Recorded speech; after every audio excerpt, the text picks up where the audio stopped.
Current અફેરમાં તારીખ 10 જુલાઈ 2024 Wednesday જોઈએ. Exercise નોમેડિક elephant.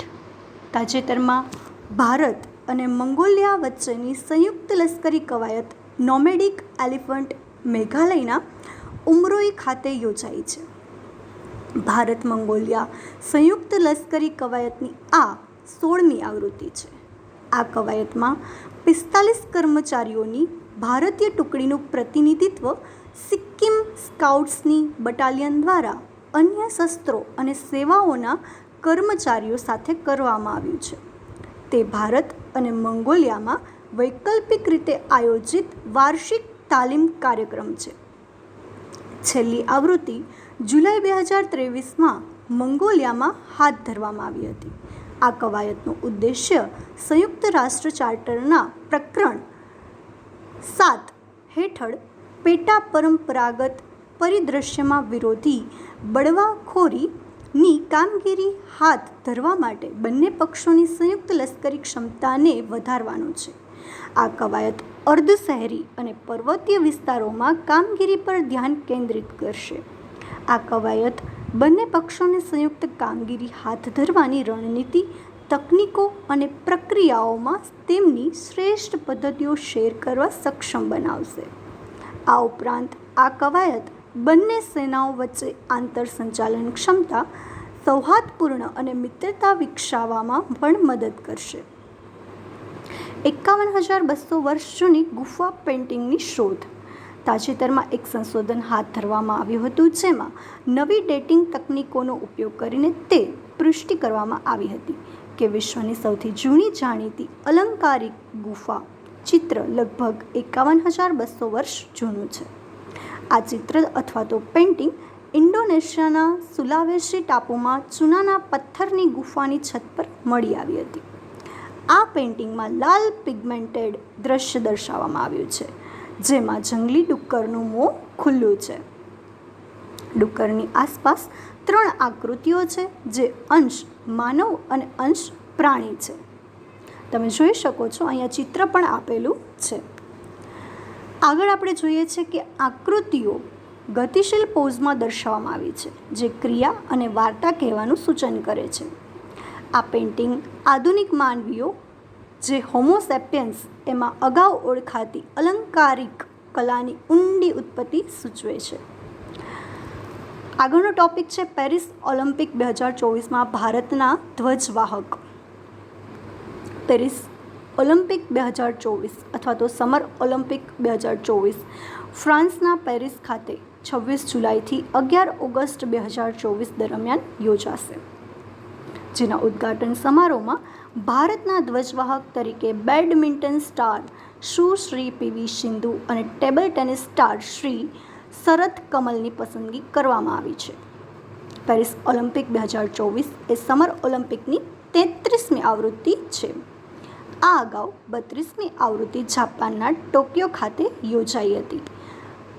Summer Olympics દર 4 વર્ષે યોજાય છે. તમે એનો સિમ્બોલ પણ જોઈ શકો છો કઈ રીતનો છે.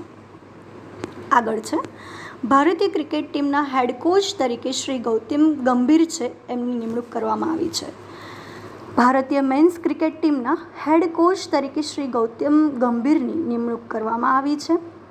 તેમણે ભારતીય ટીમના મુખ્ય કોચ તરીકે શ્રી રાહુલ દ્રવિડનું સ્થાન લીધું છે. એટલે કે આ ગૌતમ ગંભીર પહેલાં રાહુલ દ્રવિડ હતા. T20 વર્લ્ડ કપ 2024 બાદ શ્રી રાહુલ દ્રવિડનો કાર્યકાળ પૂરો થયો હતો. નોંધનીય બાબત એ છે કે T20 વર્લ્ડ કપ બાદ ઝિમ્બાબ્વે સામેની શ્રેણીમાં શ્રી VVS લક્ષ્મણને વચગાળાના કોચ પણ બનાવવામાં આવ્યા હતા. ગૌતમ ગંભીર વિશે થોડી માહિતી જો જાણીએ કે તેમનો જન્મ 15 ઓક્ટોબર 1981ના રોજ નવી દિલ્હી ખાતે થયો હતો. શ્રી ગૌતમ ગંભીર વર્ષ 2003થી વર્ષ 2016ની વચ્ચે ક્રિકેટના તમામ ફોર્મેટમાં ભારત માટે રમ્યા હતા. તેમણે એપ્રિલ 2003માં બાંગ્લાદેશ સામે વન ડે ક્રિકેટમાં ડેબ્યુ કર્યું હતું. તેઓ IPLમાં દિલ્હી ડેરડેવિલ્સ, લખનઉ અને કોલકાતા નાઇટ રાઇડર્સ માટે રમી ચૂક્યા છે. તેઓ IPLમાં લખનઉ સુપર જાયન્ટ્સ અને કોલકાતા નાઇટ રાઇડર્સના માર્ગદર્શક રહી ચૂક્યા છે. તેમણે 58 ટેસ્ટ મેચમાં 4154 રન બનાવ્યા હતા તથા 157 વનડે મેચમાં 5238 રન બનાવ્યા હતા. તેઓ 2019થી 2024 દરમિયાન ભારતીય જનતા પાર્ટીમાંથી પૂર્વ દિલ્હીના સાંસદ સભ્ય હતા. તેમણે વર્ષ 2019માં ભારત સરકાર દ્વારા પદ્મશ્રી પુરસ્કારથી સન્માનિત કરવામાં આવ્યા હતા. ત્યાર પછી આગળ જોઈએ છે શહેર પ્રોગ્રામ. તાજેતરમાં નીતિ આયોગના મહિલા સાહસિકતા પ્લેટફોર્મ અને TransUnion credit information bureau limited એ ભારતમાં મહિલા સાહસિકોને સશક્ત કરવા માટે society for empowering human resource એટલે કે શહેર પ્રોગ્રામ શરૂ કર્યો છે. તેનો ઉદ્દેશ્ય મહિલા ઉદ્યોગ સાહસિકોને વ્યક્તિગત સંસાધનો અને સાધનો પૂરા પાડીને નાણાં, ધિરાણ અને વ્યવસ્થાપન વિશે જાગૃતતા વધારવાનો છે. આ પહેલથી મહિલાઓને બિઝનેસ વૃદ્ધિ અને રોજગાર સર્જન માટે જરૂરી નાણાકીય સાધનો સુધી પહોંચવામાં સક્ષમ બનવાની અપેક્ષા છે. ભારતમાં મહિલા ઉદ્યોગ સાહસિકતાને પ્રોત્સાહન આપવાથી 30 મિલિયનથી વધુ નવા મહિલા માલિકીની સાહસોનું નિર્માણ થઈ શકે છે. 150થી 170 મિલિયનથી વધુ નોકરીનું સર્જન કરશે.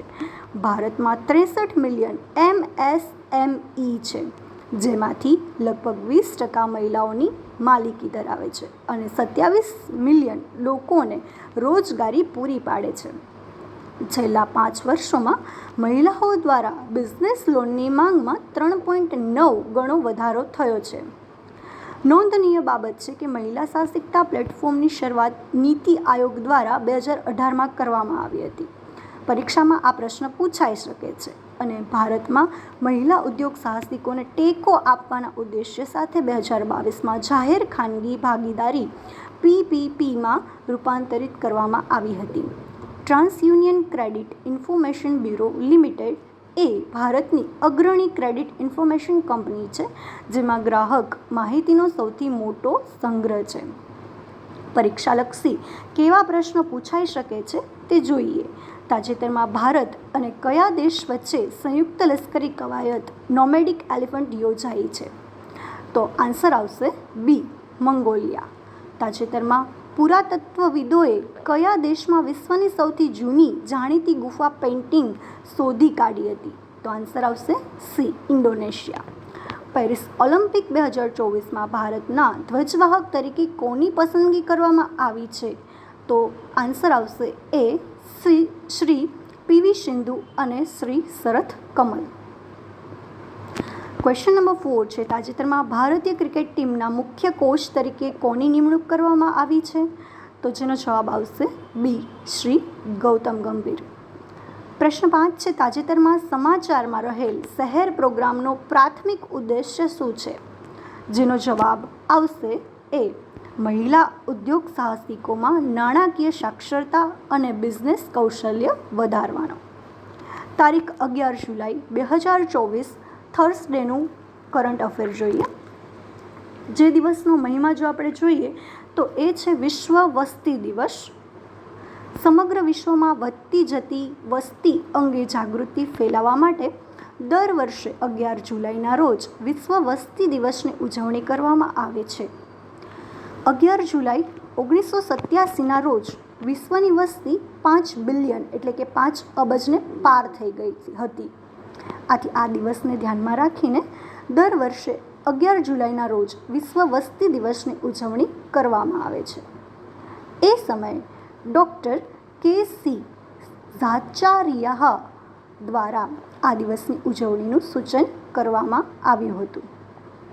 ત્યારબાદ 11 જુલાઈ 1989ના સંયુક્ત રાષ્ટ્ર વિકાસ કાર્યક્રમની તત્કાલીન ગવર્નિંગ કાઉન્સિલ દ્વારા આ દિવસની ઉજવણીની શરૂઆત કરવામાં આવી હતી. ત્યારથી દર વર્ષે 11 જુલાઈના રોજ આ દિવસની ઉજવણી કરવામાં આવે છે. વર્ષ 2024ની વિશ્વ વસ્તી દિવસની થીમ લીવ નો વન બિહાઇન્ડ, કાઉન્ટ એવરીવન છે. પરીક્ષામાં કોઈપણ વસ્તુની થીમને લઈને પ્રશ્ન વધારે પૂછાય છે. ત્યાર પછી આગળ જોઈએ બ્રિટનના નવા વડાપ્રધાન શ્રી કીર સ્ટારમર બન્યા છે. તાજેતરમાં બ્રિટનમાં યોજાયેલી સામાન્ય ચૂંટણીમાં શ્રી કીર સ્ટારમરની લેબર પાર્ટીએ ઐતિહાસિક જીત પ્રાપ્ત કરી છે. આ સાથે બ્રિટનમાં 14 વર્ષ બાદ લેબર પાર્ટી ફરી સત્તામાં આવી છે. 650 સભ્યવાળી બ્રિટિશ સંસદમાં લેબર પાર્ટીને 411 સીટ મળી હતી, જ્યારે શ્રી ઋષિ સુનકની કન્ઝર્વેટિવ પાર્ટીને 121 સીટો મળી હતી. આ સાથે કીર સ્ટારમર બ્રિટનના નવા વડાપ્રધાન બન્યા છે. કીર સ્ટારમર વિશે થોડી વાત કરીએ કે તેમનો જન્મ 2 સપ્ટેમ્બર 1962ના રોજ લંડન ખાતે થયો હતો. તેઓ બાળપણથી જ રાજકીય ક્ષેત્રે સક્રિય હતા. તેઓ 16 વર્ષની વયે લેબર પાર્ટી યંગ સોશિયલિસ્ટમાં જોડાયા હતા. કીર સ્ટારમર 1987માં મિડલ ટેમ્પલ ખાતે બેરિસ્ટર બન્યા હતા. 2008થી 2013 સુધી તેઓ પબ્લિક પ્રોસિક્યુશનના ડિરેક્ટર હતા. વર્ષ 2015માં તેઓ સંસદ સભ્ય તરીકે ચૂંટાયા હતા. 2019ની સામાન્ય ચૂંટણીમાં લેબર પાર્ટીના ખરાબ પ્રદર્શન બાદ 2020માં લેબર પાર્ટીના નેતા તરીકે પસંદ કરવામાં આવ્યા હતા. 2020થી 2024 સુધી તેઓ બ્રિટન સંસદમાં વિરોધ પક્ષના નેતા પણ રહ્યા હતા. નોંધનીય બાબત થોડી જોઈ લઈએ. લેબર પાર્ટીની સરકારમાં નવી કેબિનેટમાં ભારતીય મૂળના સુશ્રી લીસા નંદીને પણ સામેલ કરવામાં આવ્યા છે. તેમને સંસ્કૃતિ, મીડિયા અને રમતગમતના રાજ્યમંત્રી બનાવવામાં આવ્યા છે. સુશ્રી લીસા નંદીનો જન્મ માન્ચેસ્ટરમાં થયો હતો. તેમના પિતા દીપક નંદી કલકત્તામાં જન્મેલા શિક્ષણવિદ છે. ભારતીય મૂળના 29 વર્ષીય બિઝનેસ વુમન સુશ્રી શિવાની રાજાએ બ્રિટિશ સંસદમાં ભગવદ્ ગીતા સાથે રાખીને શપથ લીધા હતા. તેમણે કન્ઝર્વેટિવ પાર્ટીમાંથી સાંસદ તરીકે ઐતિહાસિક જીત પ્રાપ્ત કરી છે. બ્રિટનની સંસદ વિશે જો ટૂંકમાં થોડી માહિતી જોઈએ કે બ્રિટન અથવા તો યુકેની સંસદ એ દ્વિગૃહી ધારાસભા છે, જેમાં 2 ગૃહનો સમાવેશ થાય છે: હાઉસ ઓફ કોમન્સ અને house of lords. House of Commons British સંસદનું નીચલું ગૃહ છે, જેમ આપણે રાજ્યસભા અને લોકસભા છે તેવી રીતે. હાઉસ ઓફ કોમન્સ જનતા દ્વારા ચૂંટાયેલા 650 સાંસદોનું બનેલું છે. તેમાં સંસદ સભ્યો પ્રથમ પાસ્ટ ધ પોસ્ટ સિસ્ટમ દ્વારા ચૂંટાય છે. બહુમતી બેઠકો સાથેનો પક્ષ સરકાર બનાવે છે અને તેનો નેતા વડાપ્રધાન બને છે. હાઉસ ઓફ કોમન્સ પ્રાથમિક કાયદાકીય સંસ્થા છે, જે કાયદા બનાવવા અને પસાર કરવા માટે જવાબદાર છે, જ્યારે હાઉસ ઓફ લોર્ડ્સ એ બ્રિટનની સંસદનું ઉપલું ગૃહ છે. હાઉસ ઓફ કોમન્સથી વિપરીત હાઉસ ઓફ લોર્ડ્સમાં ચૂંટણી કરવામાં આવતી નથી, એટલે કે તે બિનચૂંટાયેલ ગૃહ છે. મોટાભાગના સભ્યોની આજીવન નિમણૂક રાજકીય અથવા બિનરાજકીય ધોરણે કરવામાં આવે છે. નોંધનીય બાબત છે, યુનાઇટેડ કિંગડમ્સ બંધારણીય રાજાશાહી અને સંસદીય લોકશાહી હેઠળ કાર્ય કરે છે, જેમાં રાજ્યના વડા એ રાજા છે અને સરકારના વડા એ વડાપ્રધાન છે. હાઉસ ઓફ કોમન્સ સ્કોટિશ સંસદ, ઉત્તરીય આયર્લેન્ડ એસેમ્બલી અને યુકેના સ્થાનિક સત્તાવાળાઓ વિવિધ મતદાન પ્રણાલીઓનો ઉપયોગ કરે છે. લેબર પાર્ટી યુનાઇટેડ કિંગડમ્સમાં એક સામાજિક લોકશાહી રાજકીય પક્ષ છે, જેનું વર્ણન સામાજિક લોકશાહી સમાજવાદીઓ અને ટ્રેડ યુનિયનિસ્ટિડ જોડાણ તરીકે કરવામાં આવ્યું છે. આ પાર્ટીની સ્થાપના વર્ષ 1900માં કરવામાં આવી હતી, જે 19મી સદીના ટ્રેડ યુનિયન ચળવળ અને સમાજવાદી પક્ષોમાંથી ઉભરી આવી હતી. લેબર પાર્ટીનો ભારતની સ્વતંત્રતા સાથે છે ખાસ એવો સંબંધ. શું સંબંધ છે જોઈએ. વિવિધ પુસ્તકો મુજબ આ પાર્ટી હંમેશા ભારત પ્રત્યે વધુ મૈત્રીપૂર્ણ હતી. વર્ષ 1917થી 1939 સુધી આ પક્ષના નેતાઓ સંસદમાં અને તેમના ભાષણોમાં ભારતની સ્વતંત્રતા ચળવળ પ્રત્યે વધુ સહાનુભૂતિ ધરાવતા હતા. બીજા વિશ્વયુદ્ધ પછી જ્યારે 1945માં બ્રિટનમાં સામાન્ય ચૂંટણીઓ યોજાઈ ત્યારે બ્રિટિશ મતદારોને તેમના યુદ્ધથી કંટાળી ગયેલા દેશના ભવિષ્યને બદલવાની તક મળી હતી. તે સમયે બ્રિટનમાં બે મુખ્ય રાજકીય પક્ષો હતા, કન્ઝર્વેટિવ પાર્ટી અને લેબર પાર્ટી. બ્રિટનમાં વર્ષ 1945ની ચૂંટણીમાં લેબર પાર્ટીના ક્લેમેન્ટ એટલી વડાપ્રધાન પદે ચૂંટાઈ આવતા ભારતની સ્વતંત્રતા નિશ્ચિત થઈ હતી.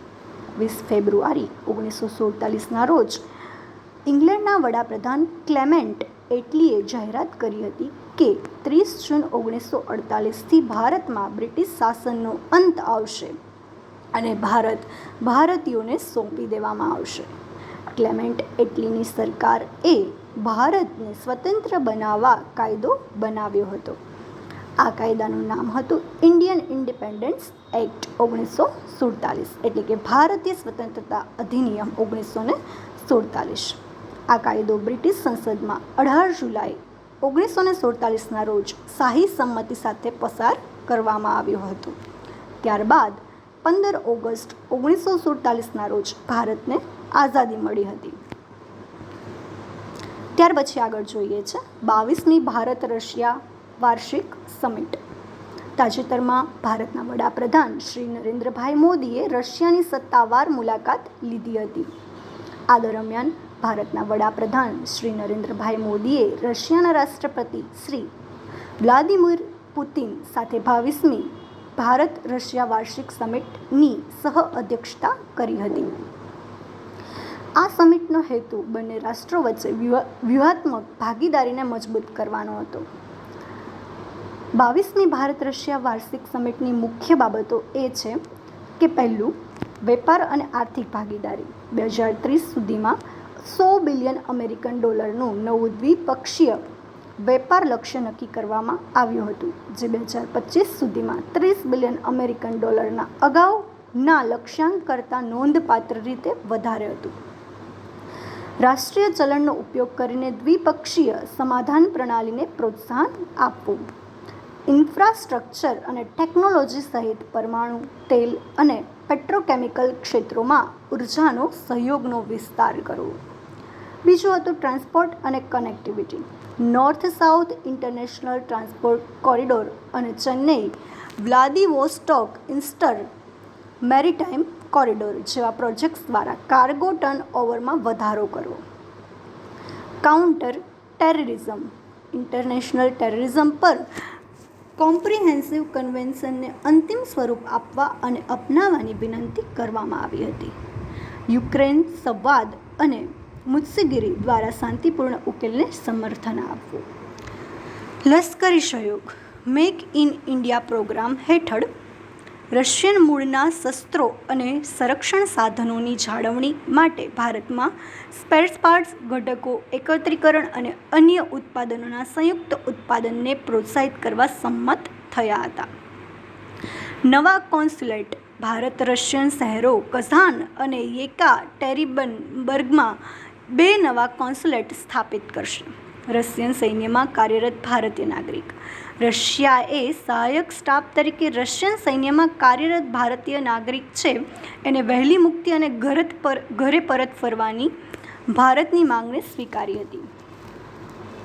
વડાપ્રધાન શ્રી નરેન્દ્રભાઈ મોદી છે તેમને રશિયાનું સર્વોચ્ચ સન્માન એનાયત થયું છે. વડાપ્રધાન શ્રી નરેન્દ્રભાઈ મોદીને રશિયાના રાષ્ટ્રપતિ શ્રી વ્લાદિમીર પુતિનએ રશિયાના સર્વોચ્ચ સન્માન ઓર્ડર ઓફ સેન્ટ એન્ડ્રુ એપોસ્ટલથી સન્માનિત કર્યા હતા. રશિયા અને ભારતના દ્વિપક્ષીય સંબંધોમાં પ્રગતિ માટે અસાધારણ ભૂમિકા ભજવવા બદલ વડાપ્રધાન શ્રી નરેન્દ્રભાઈ મોદીને આ સન્માન આપવામાં આવ્યું છે. નોંધનીય બાબત છે કે વડાપ્રધાન શ્રી નરેન્દ્રભાઈ મોદીને આ સન્માન આપવાની જાહેરાત વર્ષ 2019માં કરવામાં આવી હતી. આ એવોર્ડ કોને એનાયત થાય છે? રશિયા સાથેના સંબંધો મજબૂત બનાવવા માટે આંતરરાષ્ટ્રીય યોગદાન આપનાર મહાનુભાવોને તેમજ દેશ માટે મહત્ત્વનું યોગદાન આપનાર રશિયન નાગરિકને પણ રશિયાના આ order of Saint Andrew Apostle એવોર્ડથી સન્માનિત કરવામાં આવે છે. નોંધનીય છે કે અગાઉ ચીનના રાષ્ટ્રપતિ શ્રી જિનપિંગ અને કઝાકિસ્તાનના પૂર્વ રાષ્ટ્રપતિ નૂર સુલતાન નઝરબાયેવ જેવા વિદેશી નેતાઓને પણ આ એવોર્ડથી સન્માનિત કરવામાં આવ્યા છે. આ એવોર્ડની સ્થાપના વર્ષ 1668માં ઝાર પીટર ધ ગ્રેટ દ્વારા કરવામાં આવી હતી અને 1998માં પુનઃ સ્થાપિત કરવામાં આવ્યો હતો. આ પુરસ્કારનું નામ રશિયા અને સ્કોટલેન્ડના આશ્રયદાતા સંત સેન્ટ એન્ડ્રુના નામ પરથી રાખવામાં આવ્યું છે.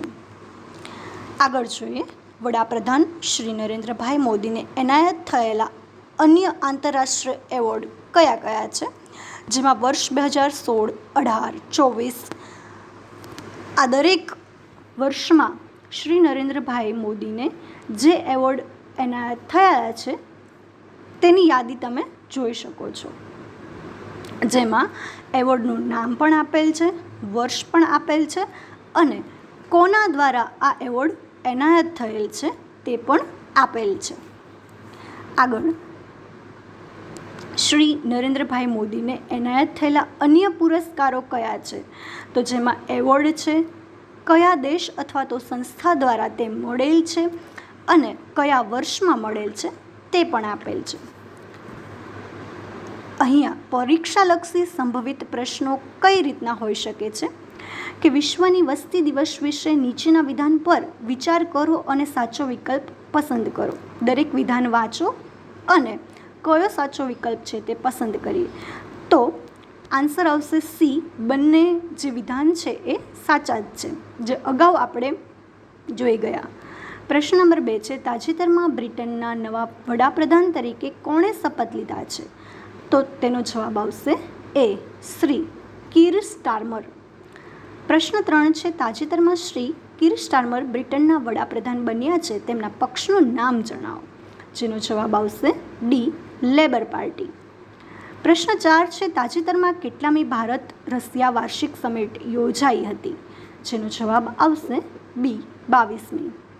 તાજેતરમાં ભારત અને રશિયા કયા વર્ષ સુધીમાં દ્વિપક્ષીય વેપારને $100 અબજ સુધી વધારવા માટે સંમત થયા હતા, જેનો જવાબ આવશે ડી. 2030. પ્રશ્ન 6 છે, તાજેતરમાં ભારતના વડાપ્રધાન શ્રી નરેન્દ્રભાઈ મોદીને order of Saint Andrew Apostle પુરસ્કારથી સન્માનિત કરવામાં આવ્યા હતા. આ પુરસ્કાર કયા દેશનો સર્વોચ્ચ નાગરિક સન્માન છે, જેનો જવાબ આવશે સી. રશિયા.